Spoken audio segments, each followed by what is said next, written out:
గారికి జన్మదిన శుభాకాంక్షలు.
పెట్టండి.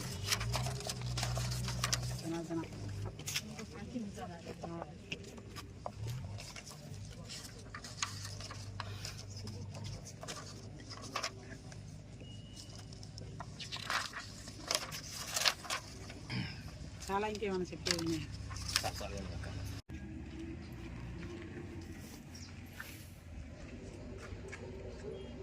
రేవంత్ రెడ్డి గారికి హృదయపూర్వక జన్మదిన శుభాకాంక్షలు. మా ఎమ్మెల్యే సార్ కసిరెడ్డి నారాయణ రెడ్డి గారికి కూడా నమస్కారం. మా వారు 2006లో కుప్పగండ్ల గ్రామంలో 10 ఎకరాల 6 గుంటల భూమి కొనుగోలు చేసిండు. ఆ తర్వాత అప్పటి నుండి మేమే మ్యూటేషన్లో ఉన్నాము, పొజిషన్లో ఉన్నాము. ఆ తర్వాత 2020లో మా వారు అయ్యప్ప మాల వేసుకొని శబరిమల పోయి అక్కడే స్ట్రోక్ వచ్చి చనిపోయిండు. ఆ తర్వాత మేము డిప్రెషన్లో ఉండిపోయిన కొద్ది రోజులు. ఆ తర్వాత మా భూమి మాది అని రైతులే అంతా చూపించారు మాకు. నన్ను తీసుకెళ్ళి చూపించిన తర్వాత అప్పుడు మంచిగానే ఉన్నారు.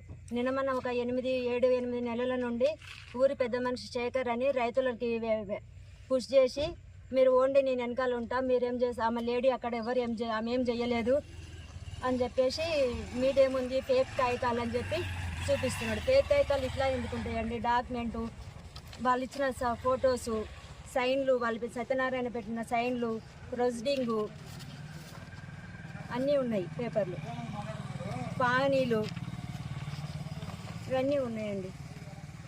ఇంకా అందుకోసమే నాకు న్యాయం చేయాలని అందరినీ వేడుకుంటున్నా. మా ఎమ్మెల్యేని, రేవంత్ రెడ్డి గారిని, అందరి పెద్దలని అందరినీ విన్నవించుకుంటున్నా. దీనికోసం న్యాయం వద్ద మేము చాలా పెద్దగా అందరి సమక్షంలో మాకు సపోర్ట్గా ఉండాలని అందరినీ వేడుకుంటున్నా. కొట్ర గేట్ వద్ద జయపాల్ సార్ విగ్రహం దగ్గర రెడ్డి గారికి ప్రియ శిష్యుడు. అక్కడి నుండే రాజకీయం స్టార్ట్ అయింది. మీడియా మిత్రులకి అందరికీ నమస్కారం అండి. ఈ హైమావతికి జరిగిన అన్యాయంలో న్యాయంగా నిలబడ్డాం మేము మహిళలము.